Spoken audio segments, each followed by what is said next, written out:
ಹೇಳ್ತೀನಿ, ಇದೇ ವಿಜಯೋತ್ಸವಕ್ಕೆ ಕ್ರೆಡಿಟ್ ತೆಗೆದುಕೊಳ್ಳೋಕೆ ಆತರದ ಕಾರ್ಯಕ್ರಮದ ಆಯೋಜನೆ ಮಾಡಿದ್ರಲ್ಲ, ಇದರಿಂದ ಹೋದ ಜೀವ ವಾಪಸ್ ಬರುತ್ತಾ, ಕೊಡಕ್ಕಾಗುತ್ತಾ ಅನ್ನೋದನ್ನ ನಾವು ಪ್ರಶ್ನೆ ಮಾಡಬಹುದಲ್ಲ.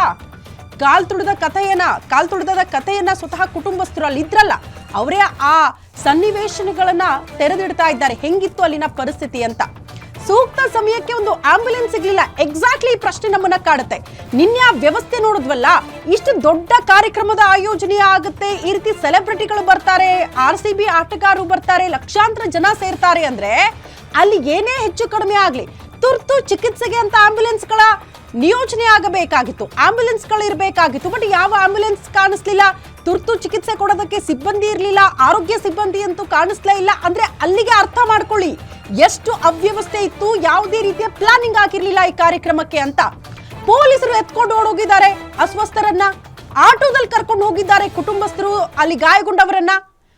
ಜಸ್ಟ್ ಒಂದು ಆಂಬ್ಯುಲೆನ್ಸ್ ಸಿಗ್ಲಿಲ್ಲ ನಿನ್ನೆ ಆ ಕಾರ್ಯಕ್ರಮದ ಸುತ್ತಲೂ ನಾವು ಗಮನಿಸಿದ್ರೆ. ನಿಜ ಹೇಳ್ಬೇಕಂದ್ರೆ ಇದೆಲ್ಲವೂ ಕೂಡ ವ್ಯವಸ್ಥೆ ಆಗಬೇಕು. ಇಷ್ಟು ಲಕ್ಷ ಜನ ಸೇರ್ತಾರೆ, ಮೂರ್ ಕಡೆ ಕಾರ್ಯಕ್ರಮದ ಆಯೋಜನೆ ಆಗ್ತೀರಿ, ರಾತ್ರಿ ಇಡೀ ಕೂಡ ಸೆಲೆಬ್ರೇಷನ್ ನೋಡಿದ್ರಿ, ಅಷ್ಟು ಜನ ಸೇರ್ತಾರೆ ಅಂತ ಗೊತ್ತಿದ್ದ ಮೇಲೂ ಕೂಡ ವ್ಯವಸ್ಥೆ ಮಾಡ್ಕೊಳ್ಳಕ್ಕಾಗ್ಲಿಲ್ವಾ? ಪೊಲೀಸ್ ಬಿಡಿ, ಅಟ್ಲೀಸ್ಟ್ ಆರೋಗ್ಯ ಇಲಾಖೆ ಕಡೆಯಿಂದ ಆಂಬ್ಯುಲೆನ್ಸ್ಗಳ ವ್ಯವಸ್ಥೆ ಆಗಬೇಕಾಗಿತ್ತು, ತುರ್ತು ವ್ಯವಸ್ಥೆಗಳಾಗಬೇಕಾಗಿತ್ತು. ಇಮಿಡಿಯೇಟ್ ಆಗಿ ಅಲ್ಲೇನು ಪ್ರಾಥಮಿಕ ಚಿಕಿತ್ಸೆ ಕೊಡಬೇಕಾಗಿತ್ತು, ಆ ಕೆಲಸಗಳು ಕೂಡ ಆಗ್ಲಿಲ್ಲ. ಯಾಕಂದ್ರೆ ಸಿಬ್ಬಂದಿನೇ ಇಲ್ಲ, ಒಂದು ಆಂಬ್ಯುಲೆನ್ಸ್ ಸಿಗ್ಲಿಲ್ಲ, ಆಟೋದಲ್ಲಿ ಕರ್ಕೊಂಡು ಹೋದ್ರು, ಎತ್ಕೊಂಡು ಓಡೋದ್ರು ಪೊಲೀಸರು. ಆ ರೀತಿಯ ಅವ್ಯವಸ್ಥೆ ಇತ್ತು ಇಡೀ ಕಾರ್ಯಕ್ರಮದಲ್ಲಿ. ಈ ವಿಚಾರಗಳನ್ನ ಅಲ್ಲಿ ಯಾರು ಭಾಗಿಯಾಗಿದ್ರಲ್ಲ ವಿಜಯೋತ್ಸವದಲ್ಲಿ, ಯಾರು ಜೀವ ಹೋಯ್ತಲ್ಲ ಅವರ ಕುಟುಂಬಸ್ಥರೇ ಹೇಳ್ತಿದ್ದಾರೆ.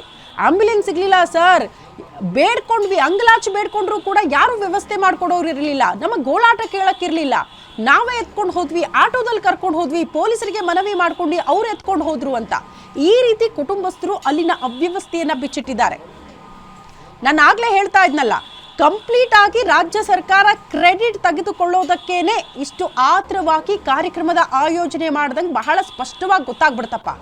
ಅವ್ರ ಮನೆಯವ್ರ ಸೆಲ್ಫಿ ತಗೊಳ್ಬೇಕು, ಮಕ್ಕಳಿಗೆ ಆಟಗಾರನ ತೋರಿಸ್ಬೇಕು ಅನ್ನೋ ರೀತಿಯಲ್ಲೇ ಕಾರ್ಯಕ್ರಮದ ಆಯೋಜನೆ ಆಯ್ತು. ಬಿಟ್ರೆ ಇಡೀ ರಾಜ್ಯದ ಜನ RCB ಆಟಗಾರರು ಅಂತ ಕನ್ಸಿಡರೇ ಮಾಡಲಿಲ್ಲ, ಅವರ ಕಾರ್ಯಕ್ರಮ ಅಂತ ನೋಡ್ಲೇ ಇಲ್ಲ ರಾಜ್ಯ ಸರ್ಕಾರ ಅನ್ನೋದು ಬಹಳ ಸ್ಪಷ್ಟ ಆಗೋಯ್ತು. ಈ ಬಗ್ಗೆ ಮತ್ತಷ್ಟು ಡೀಟೇಲ್ಸ್ ಅನ್ನ ಕೊಡ್ತಾ ಹೋಗ್ತಾರೆ ನಮ್ಮ ಪ್ರತಿನಿಧಿ ಚರಣ್ ದೂರವಾಣಿ ಸಂಪರ್ಕದಲ್ಲಿ. ಚರಣ್, ಯಾರ್ದೋ ತಪ್ಪಿಗೆ ಇನ್ಯಾರಿಗೋ ಶಿಕ್ಷೆ, ಅಮಾಯಕ ಜೀವ ಹೋಯ್ತು, ಯಾರಿದಕ್ಕೆ ಹೊಣೆ ಅಂತ? ಎಸ್ ಶ್ರುತಿ, ಏನೋ ಪ್ರಮುಖವಾಗಿ ನಿನ್ನೆ ನಡೆದಂತಹ ಘಟನೆ ಏನಿದೆ, ಸಂಪೂರ್ಣವಾಗಿ ಚಿನ್ನಸ್ವಾಮಿ ತನ್ನ ಒಂದು ವೈಫಲ್ಯವನ್ನ ಒಪ್ಪಿಕೊಳ್ಬೇಕಾಗತ್ತೆ. ಯಾಕಂತ ಹೇಳಿದ್ರೆ ಸರಿಯಾದ ವ್ಯವಸ್ಥೆಗಳು ಮಾಡದ ಕಾರಣಕ್ಕಾಗಿ ಈ ಒಂದು ಸಾವು ನೋವುಗಳು ಆಗಿರುವಂತದ್ದು.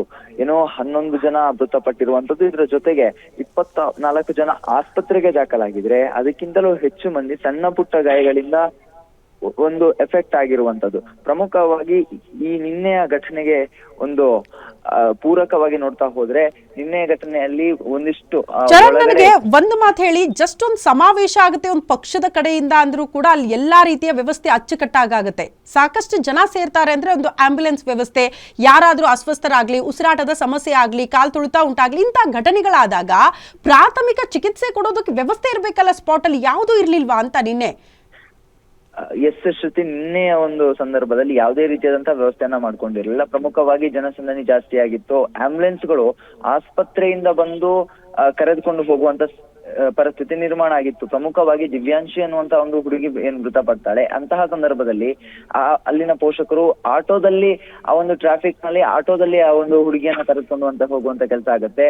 ಸಂಪೂರ್ಣವಾಗಿ ರಸ್ತೆ ಜಾಮ್ ಆಗಿತ್ತು. ಮತ್ತೆ ಆಂಬ್ಯುಲೆನ್ಸ್ಗಳು ಮೈದಾನದ ಒಳಗಾಗ್ಲಿ ಅಥವಾ ಹೊರಭಾಗದಲ್ಲಿ ನಿಲ್ಲಿಸಿಕೊಳ್ಳುವಂತಹ ಕೆಲಸ ಆಗಿರ್ಲಿಲ್ಲ.